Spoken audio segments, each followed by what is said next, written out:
everybody. Welcome back to Bayou Time. Harry McCullough here. Of course, we just, we're into Lent, so that means we just wrapped up the parades and all those kind of things that go along associated with it. We're going to talk about some of the stats from crime and other issues with the Terrebonne Parish Sheriff's Department. But here to talk about it is First Lieutenant Blake Tabor. Before we start talking about some of the stats from the parades and all that, there was an incident and actually a follow-up incident from late January that you guys have an update on. Absolutely. So I'm sure plenty of your viewers have either saw the post or are aware of the investigation that took place near Martin Luther King Boulevard and Savan Road on January 31st. That happened shortly after 4 o'clock. Initially, our first press release came out to quail any rumors that a shooting occurred as a result of a crash, which was not the case. Again, the crash resulted as a means of the people trying to evade gunfire, which was later determined in the investigation. But subsequently, on that day, a juvenile was arrested in connection with the crime that happened. The scene did leave one person shot who was airlifted to an out-of-area hospital. It's my understanding that victim is recovering at home. Now we are, again, not releasing the name of that victim. But through further investigation, our detectives have been continuing to, turn the night oil on this and ultimately located an abundance of evidence identifying a Devonta Gunner. He's a 20-year-old male from Gras as being a part or in the vehicle that fled the scene that we were not able to capture. Ultimately, the evidence let detectives get arrest warrants for him, which the charges are attempted second-degree murder and aggravated criminal damage to property. So the important thing about this is, again, this is an ongoing investigation, just like all of these shootings are. At this point, for the safety of the public, it's important that Sheriff Saunier make the public aware that this suspect should be considered armed and dangerous, and in no way, shape, or form do we want anyone from the public to approach this person or try to effect a citizen's arrest or anything of that nature.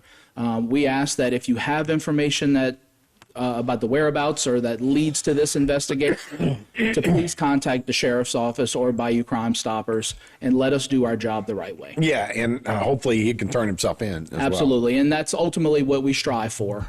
We would love for him to cooperate and turn himself in. And hopefully that is the peaceful resolution to this matter. So this was right around Sam's, right, that Ralph's area right there. That's correct. Two vehicles maybe got into it. Is that what I think? Yeah, and so, ultimately what happened was some vehicles began to exchange gunfire, which led to a vehicle crash.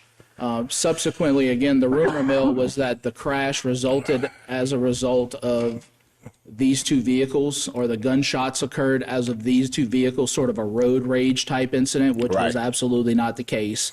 The crash occurred by people trying to get out of the way of gunfire. So that ultimately led to the crash and then ultimately where we are in this. Yeah, similar to what just happened in Kansas City, right? They have a parade, and the parade wasn't going on right there, but just people, just trying to get out of the way of stuff. Absolutely. And those things can happen very quickly. Yeah, it certainly can. And it's unfortunate. We certainly don't want to see that start happening around here where, we've seen it in larger areas where interstate, sometimes just people see each other and start shooting. Absolutely. And look, and this isn't the first case that we've had here in Terrebonne Parish, unfortunately. We've had incidents of drive-by shootings, if you will, and that's what a lot of people coin those as. But again, our detectives are working diligently to bring a resolution to this, and I think we're very close. A sign at a time. And I was just reading the other day that a lot of times it's online stuff, just people talking back and forth online. It never helps. Maybe not so much even, we used to always think it was the drug trade or whatever that rivals that way. Sometimes it's now just people it could be popping off on it. But I don't want to, I don't know in this Sure. regard, it could be a multitude of reasons, and that's why we always talk about the fact that social media, it's a hindrance just as much as it is a help. Yeah, it is.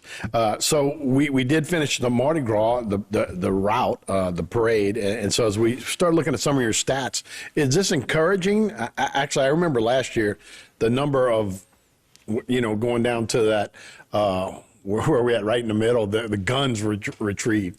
That was a lot higher number last year. It was. I think we were somewhere in the 20s last year. So Again, look, we're very Which was excited. terrifying, actually. But, Absolutely, absolutely, and I'm sure a lot of the viewers are aware of what just happened in the New Orleans area during their Mardi Gras. So seeing these types of stats, it's encouraging for us. Our hope is that we are putting a dent in the type of crimes that involve weapons. It could be that maybe people are finally starting to realize that the parades are not somewhere to do the illegal business. Nonetheless, our narcotics division is out there doing a tremendous job, and once again, they put up a lot of great numbers. They kept the community safe with a total of 104 cases that were created, 22 which resulted in arrests, and that could be a various amount of arrests, from possession with intent to distribute to drug possession to DWI. Could have been a multitude of charges. Again, 46 summonses were issued, 15 traffic citations were issued.